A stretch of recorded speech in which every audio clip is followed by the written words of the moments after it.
Peradaban Islam di bawah naungan Khilafah telah memimpin dunia secara gemilang selama 13 abad. Belum pernah ada peradaban yang menyamainya. Bismillahirrahmanirrahim. Kabar Sirkah edisi khusus Idul Adha dengan tema Ekonomi Islam perlu pengorbanan super ekstra. Assalamualaikum warahmatullahi wabarakatuh. Allahu Akbar, Allahu Akbar, Allahu Akbar, Allahu Akbar, Allahu Akbar, walillahil ilham. Alhamdulillah, segala puji bagi Allah Subhanahu wa taala, Rabb sekalian alam. Khusus bulan Zulhijjah ini, Kabar Sirkah hadir dengan tema khusus Idul Adha. Sebelumnya, Kabar Sirkah mengucapkan terima kasih untuk kita semua atas respon positifnya terhadap edisi khusus ekonomi Islam selama bulan Syawal yang lalu. Biasanya, pembahasan kajian Idul Adha selalu seputar tema pengorbanan individu dalam konteks ibadah mahdoh. Jarang sekali dikaitkan dengan tema besar terkait dengan ekonomi Islam. Ekonomi Islam adalah bagian integral yang tidak bisa terpisahkan dari sistem Islam itu sendiri secara utuh. Hikmah dari perayaan Idul Adha adalah keikhlasan dan pengorbanan. Ikhlas itu bukan lari dari kenyataan. Ikhlas itu bukan karena terpaksa. Ikhlas itu bukan merasionalisasi tindakan. Bukan mengkalkulasi hasil akhir. Ikhlas adalah memilih jalan Allah. Bukan karena engkau terpojok, tak punya jalan lain. Ikhlas adalah kepasrahan. Bukan mengalah, apalagi menyerah kalah. Hari ini kaum muslimin di seluruh dunia kembali merayakan Hari Raya Idul Adha. Di hari yang agung ini, kaum muslimin menggemakan takbir, tahmid, tasbih, dan tahlil. Berbondong-bondong menunaikan sholat id dan mendengarkan khutbah. Kemudian diteruskan dengan penyembelihan dan pembagian hewan kurban. Selama hari tasyrik, alunan kalimat thayyibah itu pun masih akan terus terdengar selama 3 hari ke depannya. Pada saat yang sama, di Tanah Haram, jutaan umat Islam dari berbagai penjuru dunia berkumpul memenuhi panggilan Allah Subhanahu wa taala. Bersama-sama menunaikan ibadah haji dengan segala rangkaian manasiknya. Mereka berbaur menjadi satu tanpa dibatasi sekat kebangsaan, warna kulit, dan aliran. Realitas ini menunjukkan bahwa sesungguhnya umat Islam ini adalah umat yang satu.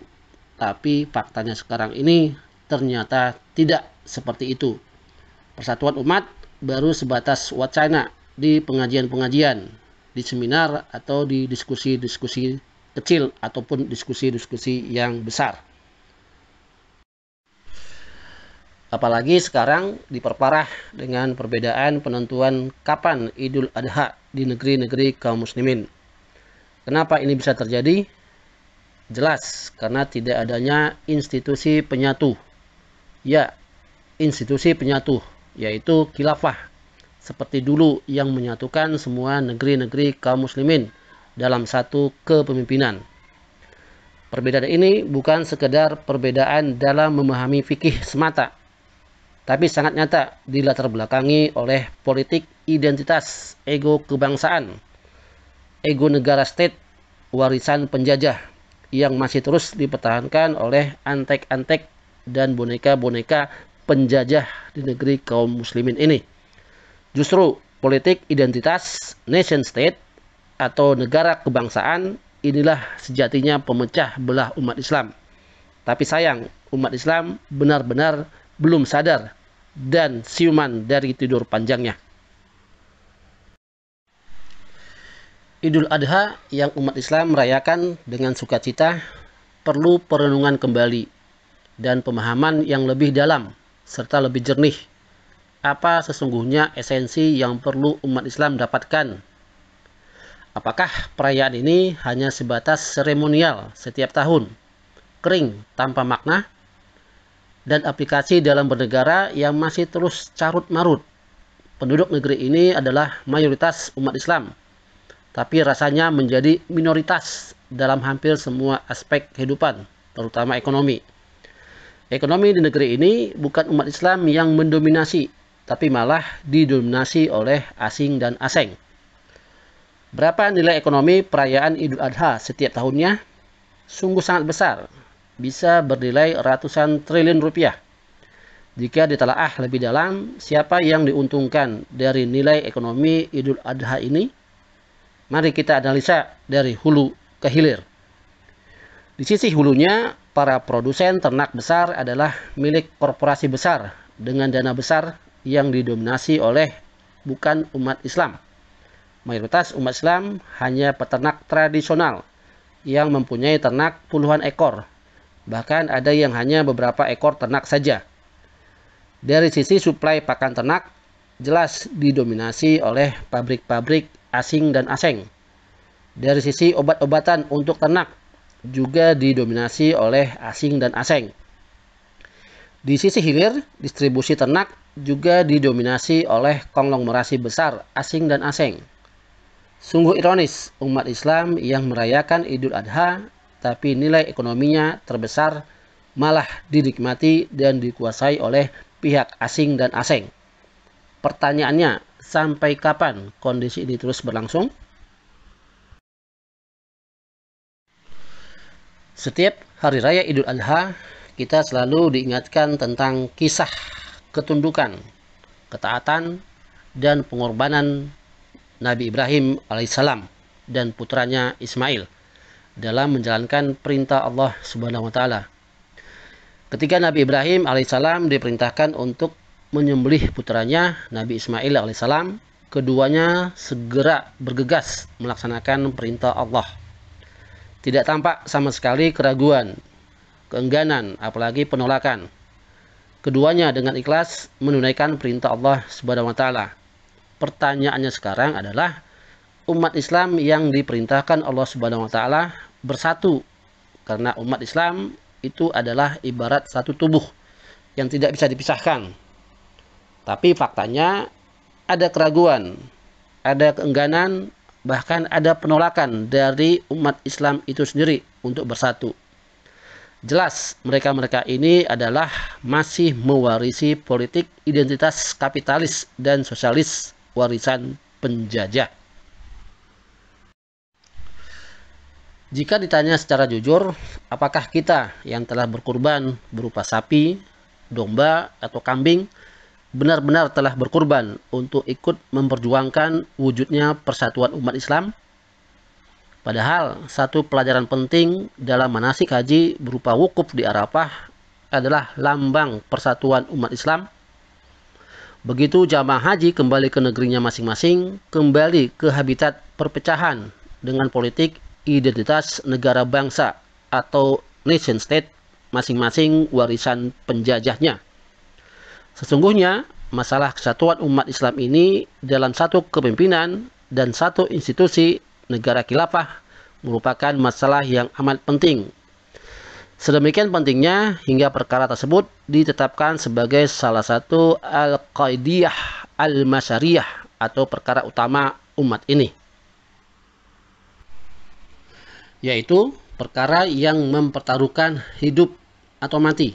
Siapapun yang berani memecah belah kesatuan umat dalam satu kepemimpinan ini harus ditindak dengan tegas. Sebagaimana sabda Rasulullah sallallahu alaihi wasallam, "Man atakum wa amrukum jami'un ala rajulin wahidin yuridu an yasukka asakum au yufarriqa jama'atakum faqtuluhu." Artinya, siapa saja yang datang kepada kamu sekalian sedangkan urusan kalian berada di tangan seorang khalifah, kemudian dia hendak memecah belah kesatuan dan jamaah kalian, maka bunuhlah dia. Hadis riwayat Muslim. Hadis ini amat jelas menunjukkan wajibnya umat Islam berada dalam satu kepemimpinan. Ketika mereka berada dalam satu jamaah di bawah satu kepemimpinan seorang khalifah, lalu ada orang lain yang datang ingin memecah belah persatuan dan jamaah mereka, maka wajib dijatuhkan sanksi tegas, yaitu hukuman mati. Ini jelas perlu pengorbanan super ekstra untuk menyadarkan umat Islam terutama para penguasa, pengusaha, militer, ormas-ormas Islam, dan politikus sekuler yang masih terus terbuai dengan politik identitas negara demokrasi sekuler warisan penjajah. Kita semua telah menyaksikan betapa sengsaranya umat Islam ketika tidak hidup dalam satu kepemimpinan khilafah. Setelah 13 abad hidup dalam satu institusi daulah khilafah, kini kaum muslimin terpecah-pecah dalam puluhan negara kecil. Umat yang dulu disegani ini pun berubah menjadi umat yang lemah. Keadaan ini diperparah oleh sikap rejim di negeri-negeri Islam yang tidak peduli terhadap Islam dan umatnya ini. Walaupun presidennya masih mengaku beragama Islam, malah ada wakilnya adalah seorang ulama besar. Akibatnya, meskipun kaum kafir telah nyata-nyata menampakkan permusuhan terhadap kaum muslimin, menumpahkan darah, menguras harta kekayaan, dan menginjak-injak kehormatan umat Islam, para penguasa mereka hanya diam. Ya, hanya diam. Bahkan ketika Rasulullah SAW dilecehkan dalam gambar-gambar kartun, Al-Quran dihinakan, dan mushafnya dimasukkan ke dalam WC di penjara Guantanamo, Islam dicerca sebagai agama teroris, dan Masjidil Aqsa dikangkangi, dibakar, dan hendak dirobohkan oleh kaum kafir Yahudi. Para penguasa itu pun tidak merasa terusik. Kondisi umat Islam ini benar-benar laksana buih yang diombang-ambingkan oleh gelombang. Sungguh kondisi yang amat menjadikan. Bila ada umat Islam yang kritis menyikapi dalam hal ini, langsung dicap fanatik atau radikal, atau istilah-istilah yang bernilai negatif. Malah jika dikaitkan dengan politik, akan diserang dengan jargon politik identitas. Pertanyaannya, kenapa dengan mudah pihak-pihak di luar umat Islam dengan mudahnya memberikan justifikasi seperti itu? Apakah yang menuduh tidak menggunakan politik identitas? Asing dan asing jelas menggunakan politik identitas, yaitu identitas kapitalis atau sosialis. Kenapa hal ini tidak disebut sebagai politik identitas juga oleh mereka? Umat Islam jangan lagi tertipu oleh pencitraan rejim kapitalisme ini. Umat Islam punya institusi penyatu, yaitu khilafah. Pertanyaannya sekarang adalah, umat Islam belum mempunyai khilafah. Itu artinya umat Islam belum mempunyai institusi penyatu yang hakiki. Kalau belum punya penyatu hakiki, apakah layak kita merayakan Idul Adha? Khusus di sektor ekonomi, mayoritas dikuasai oleh asing dan asing, mulai dari produksi sampai distribusi dan sektor keuangan. Umat Islam hanya jadi sapi perah yang terus dikuras. Kebijakan ekonomi yang menganak-emaskan investor, pembangunan yang dibiayai utang dengan bunga tinggi yang jelas-jelas menggunakan riba yang haram. Jelas-jelas sistem ekonomi negeri ini menggunakan sistem ekonomi kapitalisme yang berbasis hawa nafsu. Lantas, dengan momen Idul Adha ini, kita katakan sudah berkorban? Sungguh, ini bukan pengorbanan, tapi merupakan suatu kesia-siaan. Sungguh, nilai ekonomi selama Idul Adha ini bukan umat Islam yang menikmatinya, tapi mereka, para mafia oligarki asing dan asing. Insya Allah, dengan tegaknya khilafah, kue ekonomi selama perayaan Idul Adha ini tidak masuk ke kantong-kantong para oligarki asing dan asing lagi. Ekonomi Islam hanya akan tegak dan mandiri dengan ditopang oleh institusi khilafah yang mau menerapkan syariat Islam secara total dalam semua bidang. Jelas ini perlu pengorbanan super ekstra dari semua elemen kaum muslimin. Dengan momen Idul Adha ini, seharusnya umat Islam sadar untuk memperjuangkan dan mengorbankan yang terbaik, yang super ekstra, bukan sekedarnya saja atau minimalis untuk membangun institusi penyatu khilafah ini. Bukan malah menikmati kondisi atau keadaan seperti sekarang ini.